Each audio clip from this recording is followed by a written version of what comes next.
So reality is setting in, and in week two of the transition, Donald is starting to form his cabinet, and it's about as bad as any of us who were paying attention would expect. Susie Wiles, who was his campaign co-chair, is being appointed as the first female chief of staff, which would be fabulous news for women everywhere if she weren't a fascist, but whatever. So a little background on Susie Wiles, who just, by the way, would never be able to get a security clearance in another administration. She was a Florida political consultant who was instrumental in um, Ron DeSantis's gubernatorial victory. But they had a falling out. She was also instrumental in getting Rick Scott elected to the Senate, which is something for which she should also never be forgiven. Um, Donald credited her with his 2024 comeback. Again, also unforgivable. She's a kind of behind the scenes, stay out of the spotlight kind of person, a bit of an unknown. Donald has given her the nickname of Ice Maiden, which is adorable. So check out this clip. Susie likes to stay sort of in the back, let me tell you. The Ice Maiden, we call her the Ice Maiden. Susie Wiles lives in Ponte Vedra and is widely credited with running former President Trump's campaigns in 2024, 2020, and 2016. She largely avoided the spotlight, even refusing to take the mic to speak as the now president-elect celebrated his victory yesterday. Isn't that sweet? The chief of staff to the president of the United States is one of the most powerful people in DC and therefore kind of on the planet, So the way I like to look at it is this. Susie Wiles is responsible in large part for getting Donald back into the White House. And if she is not a traitor herself, she is enabling one. So fuck you. That brings us to Tom Homan, who is going to be the so-called border czar. Remember during the campaign when they were essentially saying that Kamala Harris was completely responsible for the billions of immigrants, invading our country over the southern border, and that she was a border czar. Well, first of all, there's no such thing as a border czar, but now there is. So that's Tom Homan is going to be our border czar. And this is what Donald had to say about him on Truth Social Sunday.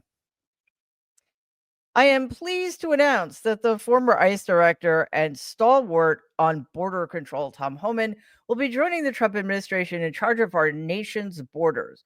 The borders are, including but not limited to, the southern border, the northern border, and maritime and aviation security. I've known Tom for a long time, and there's nobody better at policing and controlling our borders. Likewise, Tom Homan will be in charge of all deportation of illegal aliens back to their country of origin. Congratulations, Tom. I have no doubt he will do a fantastic and long awaited for job of destroying people's lives. Yes, it's so exciting. So exciting to have somebody who is clearly a sociopath without any conscience whatsoever in charge of other human beings. So, little background on him. He was the head of ICE during the I am so ashamed to say, first Trump administration. He enforced the zero tolerance policy and separated undocumented immigrants from their families. He was a Border Patrol agent for 34 years and clearly learned absolutely nothing about humanity. He made it absolutely clear what he stood for at this past summer's Republican National Convention. He said this, quote, I got a message to the millions of illegal aliens that Joe Biden's released in our country in violation of federal law. You better start packing now. You're damn right, because you're going home, unquote. Wow, what a tough guy. So the good news is, can't be all bad, right? Homan has promised that he's going to keep families together by, yes, promising to deport actual American citizens. So there goes the 14th Amendment, or at least Section 1 of it. I think for your edification, Section 1 of the 14th Amendment says, all persons born or naturalized in the United States and subject to the jurisdiction thereof are citizens of the United States and of the state wherein they reside. Why do we have a 14th Amendment? Because the 13th Amendment freed the enslaved people, and it was extraordinarily important that they be made American citizens. We already have a lot of practice getting rid of amendments to the Constitution, though, because we torpedoed Section 3 of the 14th Amendment, which says that insurrectionists are not allowed to run for elected office. Yet here we are. Of course, this border czar position doesn't require Senate confirmation, but like, who are we kidding? The Senate's going to do whatever the fuck Donald tells them to do. Up next is Elise Stefanik, who is being appointed U.S. ambassador to the United States. Like, honestly, like it's like Donald thinks that this is a job that only women can have, I guess. Nikki Haley was the first ambassador to the UN during his first administration, but Donald snubbed her to elevate Stefanik, who has like practically no foreign policy experience. She's a 5-term Republican representing a northern district of New York, which makes me sad. She replaced Liz Cheney as number 3, the number 3 Republican in the House, because remember, Cheney decided that she actually believed in the Constitution, whereas Stefanik decided that she was going to pretend she only cared about Donald, which is to say she only cares about her own advancement, and that was her quickest path to power. The choice of Stefanik, though, signals a more combative U.S. posture toward the UN. She's frequently criticized the international organization, particularly over its handling of the situation in Israel. And last month, she said that the Biden administration should consider a quote-unquote complete reassessment of U.S. funding for the UN if the Palestinian Authority continues to pursue a push to revoke Israel's UN membership. I can't imagine where she's getting those ideas. She also denounced Donald's impeachment in 2018. She objected to certifying the 2020 election, which means that she's a seditionist, and it's really so helpful that nobody bothered to, I don't know, indict her. Anyway, this is a position that requires Senate approval, but as I said earlier, who cares?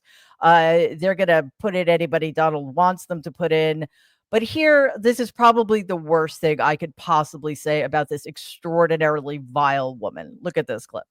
I have a message for the mainstream media, and I can say this as a born and raised New Yorker. New York is Trump country.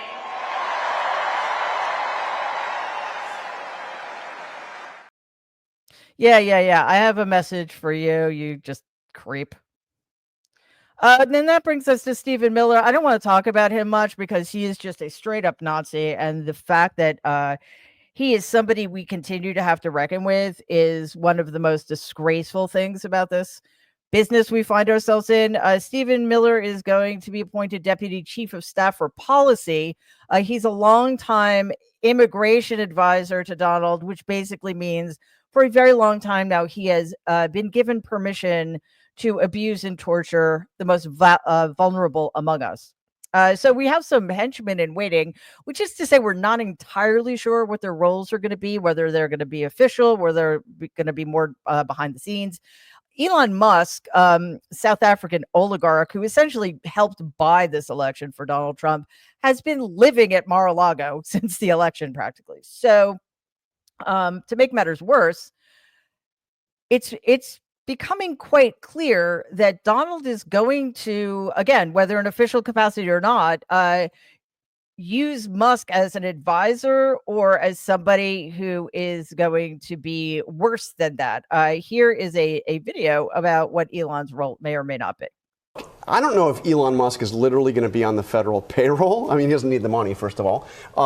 But he is going to play a major role in this administration, whether it's on the outside or actually on the inside. You know, the talk during the campaign was he would run this Department of Government Efficiency and find a way to. He talked about he can get $2 trillion out of the federal budget. By the way, I don't know how you do that without touching things like Social Security. And he said it could be Medicare. painful before some of the benefits. Painful before things turn out well. But it was so notable to me this week that he was actually on the phone call with President Zelensky.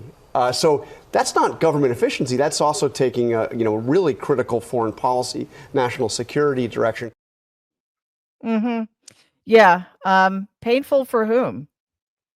$2 trillion out of the budget. Where's it going to go? Those guys don't care if other people are going to be in pain. They're going to be very, very rich because apparently having $250 billion isn't enough. But yes, what is much more troubling, well, I don't know. I think the destruction of the American and therefore global economy would be pretty troubling. But involving him in our foreign policy is just absolutely insane. So we're beginning to question what's really going on here. I've been saying this for a long time. Donald Trump, although sadly is back in the White House, is not going to be functioning as the president of the United States. You know, they're going to give him his little hobby of like seeking revenge on people he hates, but he's not going to be running anything. So what exactly is Musk going to be up to? Check out this clip and hopefully you're sitting down. Connell. It is also becoming very clear that Musk is playing the role of consigliere.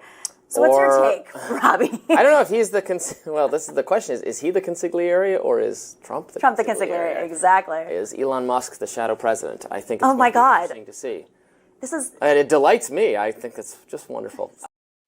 Yeah, I really hope that guy's being sarcastic, and if he was, he needs to work on his ability to do so convincingly.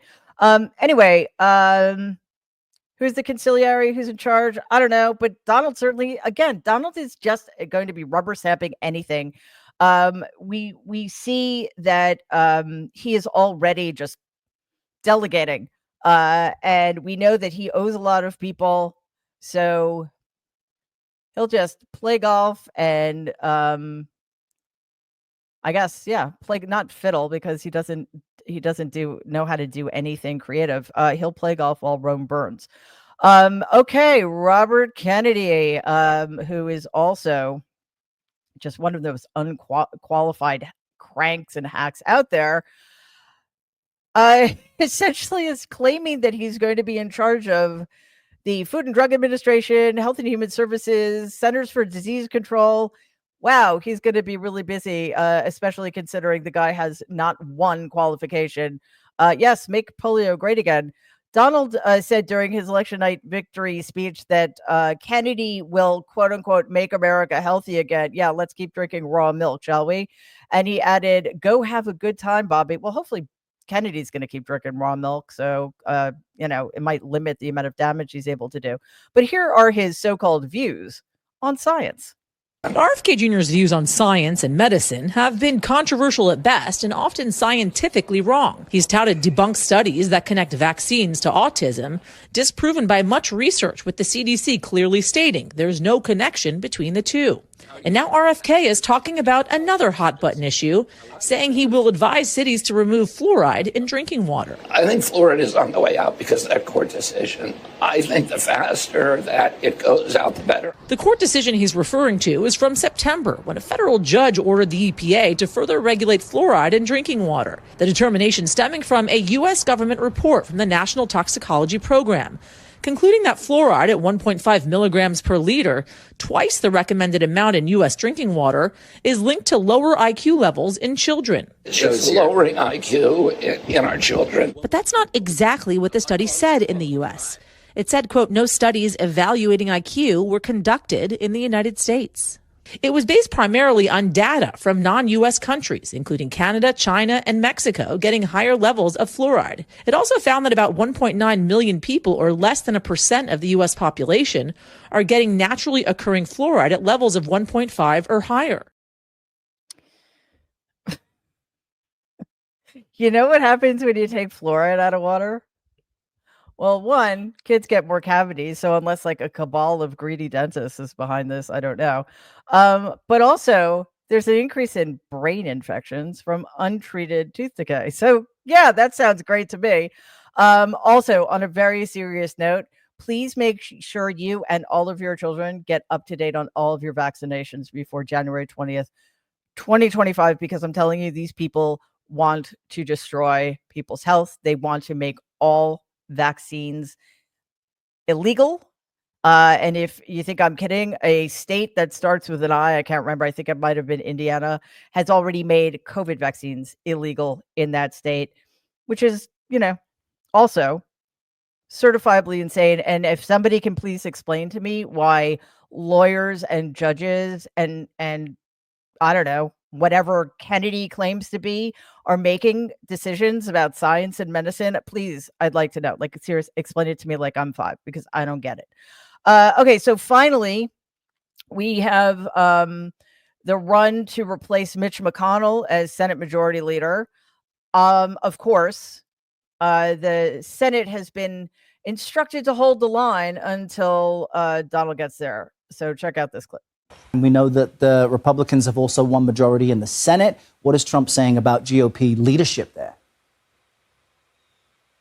Yeah, so he's making kind of a threat, but also a warning to Republicans to confirm any judges, federal judgeships under a Biden lame duck term. He's telling Republicans to hold off, to hold the line until he gets to office. And we've seen a number of senators looking to replace Mitch McConnell as the majority leader or the party's leadership in the Senate, including Senator from Florida, Rick Scott. He says that he's willing to abide by that. This is also the same senator in 2023 looking to push out McConnell unsuccessfully, though, as he seeks now the top leadership position in that chamber. Okay, so Democrats, you have your marching orders. Stop playing by rules that don't exist, please. Push through as many judicial nominees as humanly possible. Create legislation that is going to protect us as much as humanly possible from the monsters coming to take over our democracy. Okay? Stop pretending anymore that this is normal, that we're just handing off one administration to another sort of normal, slightly center-right administration. We're handing democracy over to a bunch of fascists.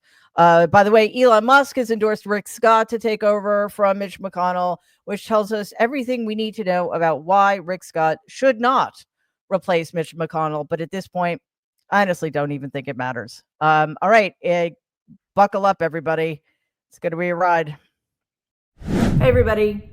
In case you weren't aware, I am spectacularly bad at self-promotion. So here it goes. Please subscribe to our channel and like and share our videos. Your support means so much to all of us. Thank you.